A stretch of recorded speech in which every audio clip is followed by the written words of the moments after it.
Hey all, this is Lindsay T, Lady Engineer, and today I am presenting to you another episode of Do We Really Want That? We are at a pivotal point in which we must decide, are we using the machines or are they using us? I would argue that they are already kind of using us. I mean, just think about any of your friends or yourself that talk to Alexa and know exactly how to say the commands for Alexa to understand you. That is you adjusting to the machine, not the machine adjusting to you, to us. So as I read a lot about gender equality in the workforce, particularly with startups because I work with so many female founders, I came across an article and in the comments there was just something so fascinating I had to look it up. The author of this comment proposed that gender equality will continue to improve because technology has allowed us to outsource chores and responsibilities that are normally assigned to women. So yes, we can get nannies, we have video cameras and baby monitors, but this guy takes it a step further and says, in another decade or so, we will be able to outsource baby making to artificial wombs. Now, we already outsource baby making in the sense of surrogate mothers, but this is actually saying that outside of a human body at all, there will be an artificial womb that can incubate your baby, your fetus, for 9 months.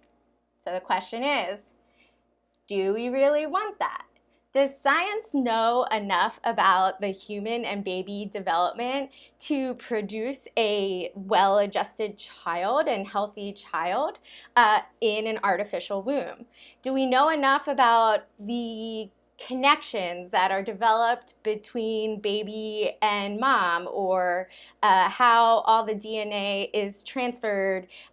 Do we know enough that we can confidently say that a human baby coming out of an artificial womb in 9 months will be normal?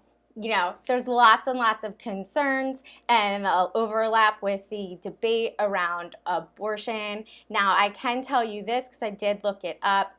There are 12 countries that have made it law banning any lab, any scientists from keeping a human embryo in an artificial womb for longer than 14 days. So there have been experiments that have successfully incubated a human embryo for 14 days. Now, Children's Hospital of Philadelphia, CHOP, here in my hometown, they were able to keep lamb embryos alive in an artificial womb for 4 weeks. So the technology is starting to get there. And you can remember back in the past two and a half decades, when did we start cloning animals? You know, the technology was a little scary, we weren't sure, and it's starting to happen more and more often. Now let's look at the upside. What are some scientists looking forward to with this idea of an artificial womb? Besides the commenter who thinks women will gain more equity if we don't have to take 9 months off to be pregnant or to raise the child, which we can debate the logistics of that, there's some holes in it.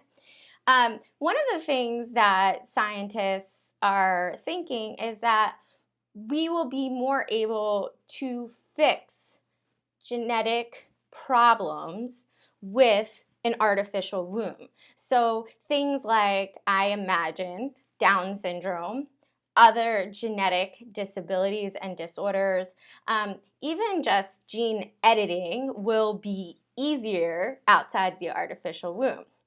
Gene editing is a whole conversation I've been having since my ethics class in engineering in college, and I'll put that in another video. But for now, put in the comments, what do you think about gender equity in the workplace being supported or driven by the idea of an artificial womb so that families can have babies without being incapacitated or sick or not being able to perform at their best, whatever concerns you have.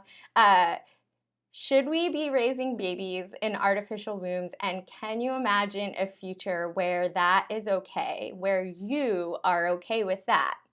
So this is another episode of Do We Really Need That? We're at a pivotal point where we need to decide, are we using the machines or are they using us?